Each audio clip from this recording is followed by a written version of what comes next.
दोस्तों स्वागत है आपका हमारे YouTube channel DSR study point में। तो आज हम क्लास 9th का जो अभी भी पेपर हुआ है उसके आंसर की के बारे में बात करेंगे। तो चलो वीडियो करते हैं शुरू बच्चों। पहला हमारा क्वेश्चन है कि हमें बताना है, देखिए कि निम्नलिखित में से क्या चीज़ें हैं। पहला, टाइड नामक कर सरकार द्वारा वसूल किया जाता था।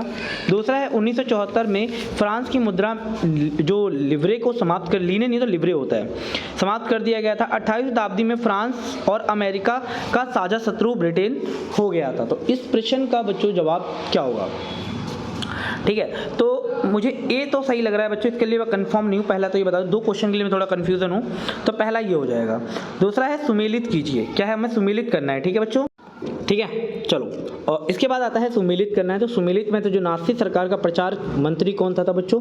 ए ऑप्शन बिल्कुल ठीक हो जाएगा। इसका कौन सा हो जाएगा? ए ऑप्शन जो है बिल्कुल राइट हो जाएगा। तो इस चीज़ को याद रखना, कौन सा था बच्चों?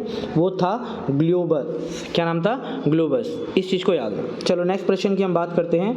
नेक्स्ट हमारा प्रश्न है कि जो स्टालिन द्वारा सामूहिकरण का कार्यक्रम के अंतर्गत सामूहिक खेतों का क्या कहा जाता था? तो सामूहिक जो है ना, उस समय जो सामूहिक खेती होती थी उसे क्या कहा जाता था? उसे कहा जाता था कोल खौज के नाम से जाना जाता था। ठीक है, चलो नेक्स्ट क्वेश्चन है, निम्नलिखित में से कौन सा लेनिन अप्रैल थीसिस की मांग में शामिल था? कौन सा था बच्चों? तो इसका जो सही उत्तर था वो ए था। कौन सा था? ए। कौन सा था बच्चों? तो इसका सही उत्तर जो था आपका ए था। ठीक है, तो ए ऑप्शन बिल्कुल राइट है। नेक्स्ट प्रश्न है, 1917 की रूस फरवरी क्रांति के पश्चात क्या परिवर्तन हुआ था? तो उस समय क्या हुआ था? उसके बाद क्या हो गया था? जो जार का शासन था वो खत्म हो गया था, है ना। इसके 1905 में खूनी रविवार का एक घटना हमें इसके अंदर बतानी। तो खूनी रविवार की घटना क्या होती? बहुत सारे मजदूर क्या हो गए थे? मारे गए थे। बहुत सारे लोग क्या हो गए थे? मारे गए थे। 1789 क्रांति के समय फ्रांस में व्याप्त जीविका संकट के चक्र का विश्लेषण करना है हमें। 1789 में किस प्रकार जीविका का संकट हो गया था? किस प्रकार का हुआ था? उस समय महंगाई बढ़ गई थी, है ना। महंगाई बढ़ गई, मतलब जो है महंगाई क्या हो गई थी? बढ़ गई थी। इसके साथ साथ क्या हो गया था? बेरोजगारी बढ़ गई थी, खाद्य संकट उत्पन्न हो गया था उस समय, है। नाज़ी विचारधारा के वैश्विक दृष्टिकोण की व्याख्या करनी। इसमें आपको बताना है जो नस्लवादी जो व्यवस्था है जो नाज़ी लेकर आया था, नाज़ी यानी हिटलर लेके आया था, नस्ल यानी काले और गोरों के साथ भेदभाव किया जाता था और उसकी तानाशाही शक्तियों के बारे में बताना था। नाज़ी जर्मन युवाओं की स्थिति का हमें बारे में बताना, जिसमें किस तरीके से युवाओं को सेना में प्रशिक्षण दिया जाता था और नाज़ी विचारधारा को सिखाने के लिए उन्हें मजबूर किया जाता था कि भाई तुम्हें क्या पढ़ना है? नाज़ी विचारधारा को पढ़ना है ना। फिर ये आप लोगों का पैराग्राफ था। पैराग्राफ में इसमें पूछा था पहला, जैसे कि क्वेश्चन है कि रूसी क्रांति के समय रूस का राजा कौन था? क्या नाम था? जार निकोलस था। ड्यूमा किसे यानी मतलब उसके संसद को कहा जाता था? क्या कहा जाता था बच्चों? यानी संसद को क्या कहा जाता? ड्यूमा कहा जाता। रूसी क्रांति के किन्हीं दो कारण बताना है। जैसे रूसी क्रांति क्यों हुई थी बच्चों? क्योंकि गरीबी बढ़ गई थी और तानाशाही के कारण क्या होता है? रूसी क्रांति हुई थी। फिर ये मानचित्र आधारित प्रश्न है, जैसे किसी दो हमें क्या करना है इसके अंदर, दूसरे विश्व युद्ध के बाद मित्र शक्तियों से संबंधित एक देश का नाम बता दो। तो मित्र राष्ट्र में आप बता दो, अमेरिका हो गया, सोवियत संघ हो गया, ब्रिटेन हो गया, फ्रांस हो गया, कोई भी एक देश बताना है। और सेकेंड, और दूसरे विश्व युद्ध में धूरी राष्ट्र के बारे में जर्मनी हो गया, जापान हो गया, इटली हो गया, तो इसमें बताना था, है ना, मानचित्र में बनना था। नेक्स्ट क्वेश्चन है, अनीता भारत में उस राज्य से निवासी है जिसकी अंतर्राष्ट्रीय सीमा नेपाल से लगती है। तो अनीता भारत के किस राज्य की निवासी होगी? तो वो उत्तर प्रदेश की होगी। ठीक है बच्चों, उत्तर प्रदेश की होगी। नेक्स्ट है, गलत मिलान करना है। तो गलत मिलान कौन सा है? तो गलत मिलान पहला है, नामचा बरुआ भारत जो है वो मतलब जो नामचा बरुआ है वो तिब्बत में है। मैंने आपको बताया था तिब्बत में है। ठीक है, चलो ठीक है। नेक्स्ट आपकी दी गई इसके सहायता से हमें बताना है वो कौन सी नदी है ना, कि इस नदी का उद्गम अमरकटक की पहाड़ियों से होता है और ये नदी धुआंधार प्रपात का निर्माण करती है। तो कौन सी है? वो है नर्मदा नदी। ठीक है ना, मध्य प्रदेश से निकलती है। नेक्स्ट है, शिव सुंदरवन जलप्रपात किस नदी पर बनाया गया है? तो शिव सुंदरवन जलप्रपात जो है बच्चों वो कावेरी नदी पर बनाया गया है। नेक्स्ट है, मार्टिन मानसून के दौरान भारत में आना चाहता था। बताइए मार्टिन को भारत किस महीने में आना चाहिए था? है ना, वर्षा ऋतु में आना चाहिए था। तो किस महीने में उसे आना चाहिए था? तो भारत में जून जुलाई में उसे आना चाहिए था, उसी समय बारिश ज़्यादा होती है। भारत में सबसे पहले जनगणना किस वर्ष हुई थी? तो आपसे क्वेश्चन पूछा, सबसे पहले जनगणना 1872 में हुई थी। ठीक है, नेक्स्ट क्वेश्चन बोला है, क्षेत्रफल की दृष्टि से भारत का सबसे बड़ा राज्य कौन सा है? तो वो है राजस्थान। ठीक है, कौन सा है? राजस्थान। नेक्स्ट बोल सकता है, जनसंख्या वृद्धि और जनसंख्या परिवर्तन में क्या अंतर है? जनसंख्या वृद्धि में जनसंख्या बढ़ती है और जनसंख्या परिवर्तन कैसे होता है? तो आपका जन्म दर, ठीक है, दूसरा आता है मृत्यु दर और तीसरा आता है प्रवास, इन सब के कारण। ठीक है, दो अंतर हमने बताने थे, बता दिया। नेक्स्ट क्वेश्चन, अपने दैनिक जीवन में उदाहरण के साथ नदियों का महत्व बताना है। तो नदियों का क्या क्या महत्व होता है बच्चों? तो नदी से हमें क्या मिलता है? तो नदियों से हम सिंचाई कर सकते हैं, ठीक है ना, बिजली बना सकते हैं, है ना, परिवहन कर सकते हैं और जीवन का एक बहुत महत्वपूर्ण पार्ट होता है। नदी प्रदूषण को रोकने के लिए क्या करना चाहिए? गंदा पानी को नहीं डालना चाहिए, कचरा निपटान करना चाहिए, लोगों में जागरूकता फैलानी चाहिए और फैक्ट्रियों पर नियंत्रण रखना चाहिए। इस तरह से आपको बता देना था। नेक्स्ट है भारत के रेखा मानचित्र में हमें इन 2 क्षेत्रों के बारे में बताना है। जैसे ये पंजाब तो आप बता ही दोगे, जैसे ये वाला अगर हमारा भारत है, ठीक है बच्चों, थोड़ा मैप मेरा अच्छा नहीं बना है तो दोबारा बना दो, अच्छे से बना देता हूँ। ये लो,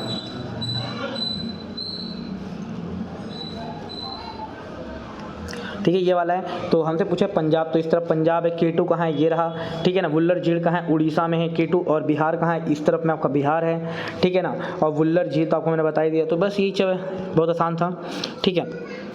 चलो नेक्स्ट क्वेश्चन, इसी तो आपका दृष्टिबाधित लोगों के लिए है। नेक्स्ट हमारा प्रश्न है, निम्नलिखित में से किस देश में 2015 में महिलाओं को वोट डालने का अधिकार नहीं था? तो कौन सा अधिकार था बच्चों जो वोट डालने का अधिकार नहीं था 2015 के आसपास? तो वो था सऊदी अरब, ठीक है। लोकसभा में अनुसूचित जाति के लिए कितनी सीटें आरक्षित होती है? तो 84 सीटें क्या होती है? उन लोगों के लिए आरक्षित होती है। भारत में स्वतंत्र चुनाव कराने की जिम्मेदारी किसके पास होती है? भारत के चुनाव आयोग के पास होती है। भारतीय संविधान के किन्हीं 2 सदस्यों का नाम बताइए। बता सकते थे डॉक्टर भीमराव अंबेडकर और राजेंद्र प्रसाद। भारत में नागरिकों के मौलिक अधिकारों की रक्षा कौन करता है?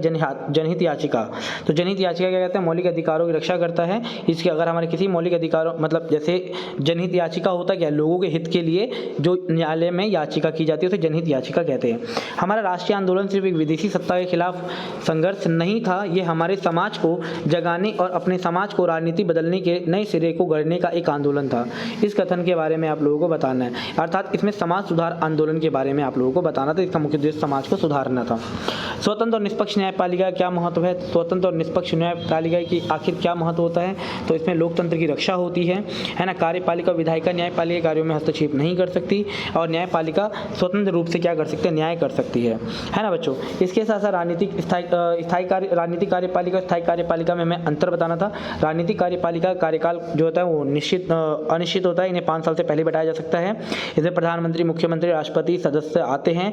इनका चुनाव जनता के द्वारा होता है। स्थायी कार्यपालिका को नौकरशाही भी कहते हैं। इनका चुनाव लिखित परीक्षा के द्वारा होता है। इसमें IAS, IPS, IFS लोग आते हैं, है ना। ये एक पैराग्राफ था। पैराग्राफ में पूछा गया लोकतंत्र क्या है? जनता के द्वारा, जनता द्वारा चुने गए शासन, यानी लोगों के जनता द्वारा चुने गए शासकों के द्वारा जो शासन चलाया जाता है उसे लोकतंत्र कहते हैं।